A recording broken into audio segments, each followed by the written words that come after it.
हरि ओम। ओम श्री परमात्मने नमः।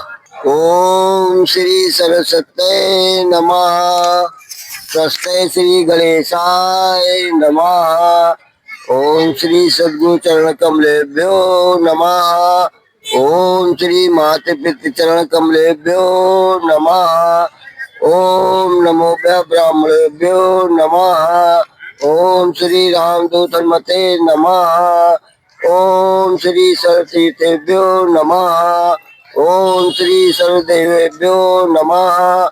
ओम नमो भगवते वासुदेवाय नमः। ओम श्री कृष्ण मम। दो बार भगवान नाम लेंगे।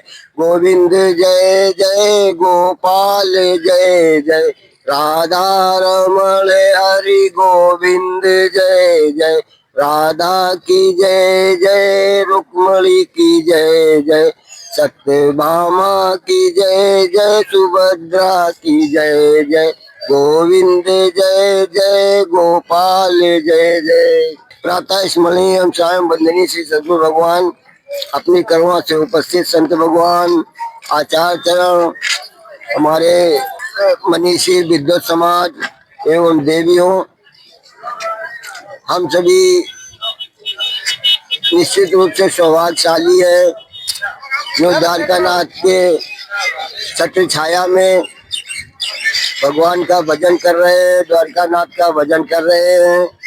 इसी क्रम में जो लोग सत्संग में जाते हैं, कथा श्रवण करते हैं, वो निश्चित रूप से जागे हुए हैं।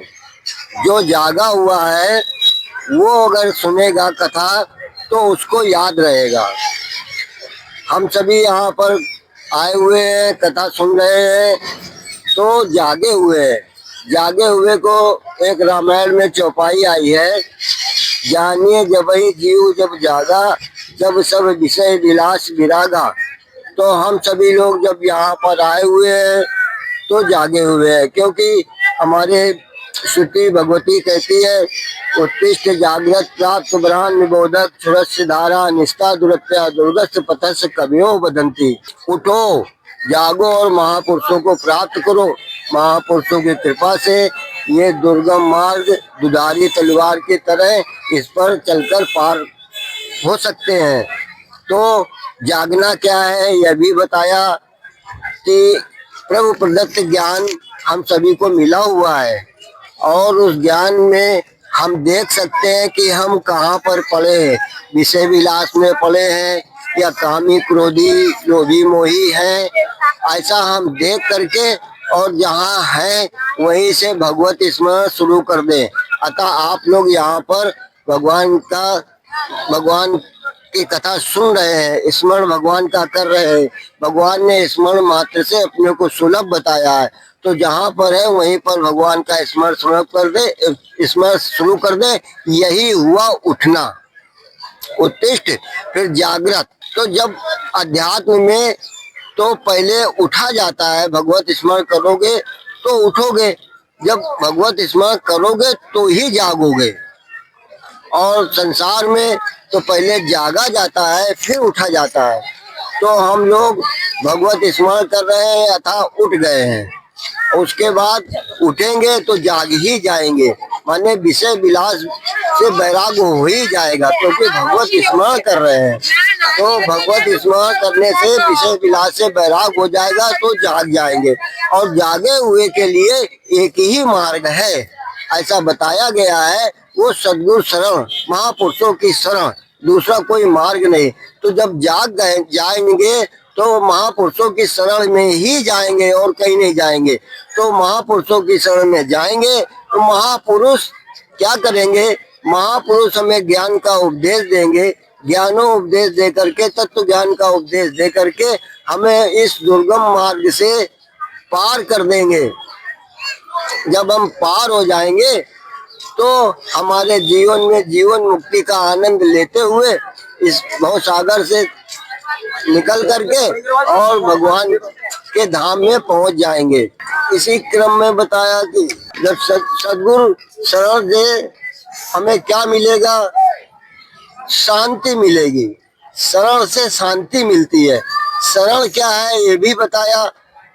सदगुरु को चाहना अर्थात गुरु अर्थात भगवान को चाहना, भगवान ही एकमात्र ज्ञान स्वरूप से सबके गुरु हैं। तो भगवान को चाहना, संसार से कुछ ना चाहना, यही शरण है। भगवान से भी कुछ ना चाहना। क्यों नहीं चाहना? क्योंकि भगवान से पहले सब कुछ मिल चुका है। भगवान ने सब कुछ पहले ही दे रखा है, इसलिए भगवान से कुछ नहीं चाहना। और संसार से भी कुछ नहीं चाहना, क्योंकि संसार जड़ है, कुछ दे सकता नहीं है। तो भगवान से न चाह करके भगवान को चाहना, ये भगवान की शरण हो गई। और शरण से परम शांति मिलती है। शांति मिल जाए तो फिर सब कुछ मिल जाता है। शांति ही तो नहीं मिलती, कामनाएं अशांत करती हैं, जो आकर के शांति को ढक देती हैं। एक प्रकार से शांति तो अपना स्वरूप ही हुआ, लेकिन कामना आती है। और कामना क्यों आती है? जितना साथ है हमारा उतना संसार से है। क्योंकि भूमि परे बा डावर पानी, जीव ही माया लपटानी। इसी प्रकार से जीव को माया लिपट जाती है तो माया में फंस जाता है। और जब माया ही सत्य नहीं है तो माया का बनाया हुआ है संसार सत्य कैसे हो सकता है? संसार भी सत्य नहीं है। तो हमारा संग संसार से होता है जितना होता है। जन्म लेते ही ये मकान दुकान माता पिता ये सब बताया गया, सुनाया गया, तो हमारा संसार से संग हो गया और संसार की संसारी कामना उत्पन्न हो गई। कामना से हमें अशांति मिलती है और अशांति शांति को ढक देती है। इसलिए हमें करना क्या है? हमें भगवान की शरण जाना है। भगवान की शरण ही शांति दे सकती है। या फिर हम इतना अचाह होकर के कोई कुछ ना चाहे और भगवान का भजन करें तो शांति मिल सकती है। वो नहीं हो सकता है। तो कुछ न चाहे ऐसा संभव नहीं है। शरीर है तो अनुकूल हवा चाहेंगे, शरीर है तो भोजन चाहेंगे, सब क्या नहीं चाहेंगे? सब कुछ चाहेंगे। शरीर तो ऐसा हो नहीं सकता। इसलिए सरल तरीका यही है भगवान की शरण। कुछ नहीं करना है, सब कुछ करो, खाओ पियो घूमो फिरो, सब सुख से रहो, बस केवल भगवान की शरण हो जाओ।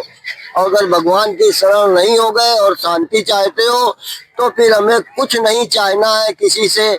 ना अनुकूल हवा चाहो, ना कुछ चाहो। आपने कभी देखा होगा मेलों में त्यागी बैरागी गर्मी के मौसम में चारों तरफ से कंडे की आग जला करके उसके बीच में बैठते हैं। उसका अभिप्राय तो एक प्रकार से यह भी हो सकता है कि हम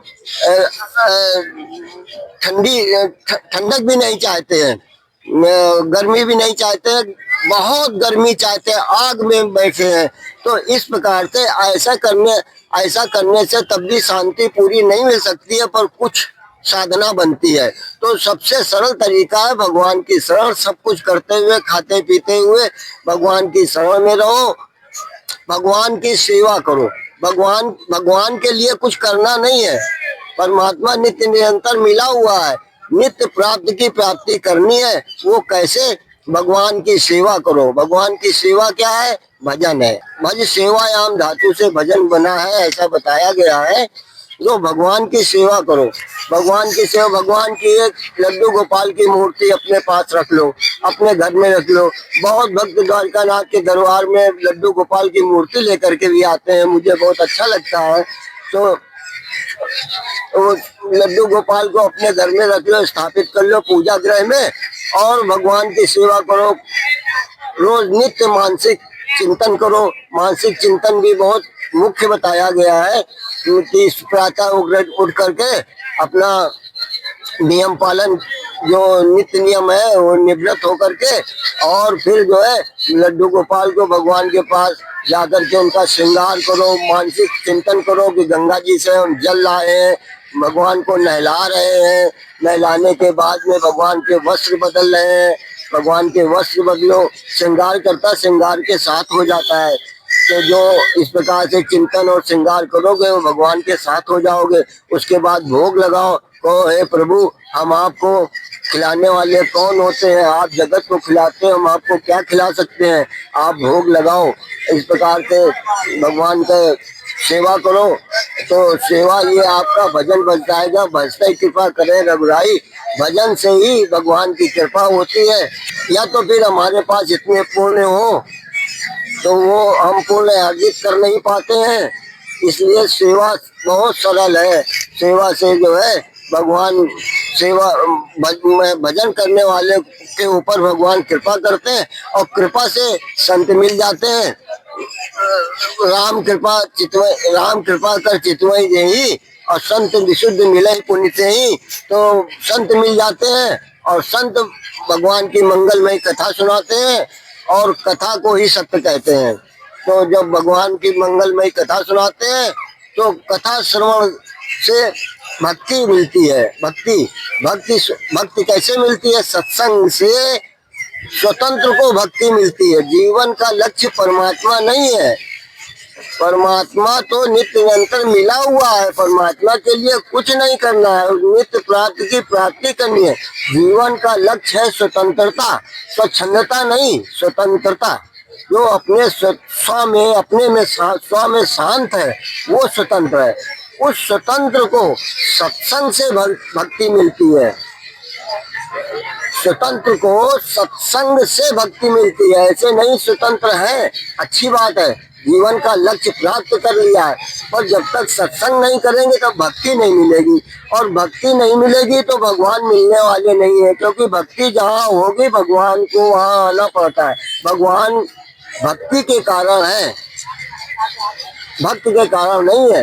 भक्ति के कारण भगवान है। तो स्वतंत्र को भक्ति मिलती है और भक्ति जहाँ होती है वहाँ भगवान को आना पड़ता है, क्योंकि भगवान ने भक्ति को अपने श्री विग्रह से प्रकट किया है। भगवान भक्ति के कारण आते ही आते हैं। भक्ति वो कहीं भी हो, किसी ऐसा उसमें एक ग्रंथ में लिखा था कि भक्ति अगर किसी शेड्यूल कास्ट के पास भी है तो भगवान वहाँ भी चले जाएंगे। तो इसी प्रकार से भगवान भक्ति के बस में है और भक्ति के कारण भगवान है। भक्ति स्वतंत्र को ही मिलती है। तो हमें जीवन का लक्ष्य स्वतंत्रता है, तो हमें पहले स्वतंत्र होना है। तो स्वतंत्र कैसे होंगे ये बताया है कि हम किसी से कुछ ना चाहें, संसार से ना चाहें और भगवान से भी ना चाहें। अचाह होकर के हम साधना में रत हो जाएं और साधना में रत हो जाएंगे तो हमारा कार्य सिद्ध हो जाएगा। बोलिए सच्चिदानंद भगवान की जय।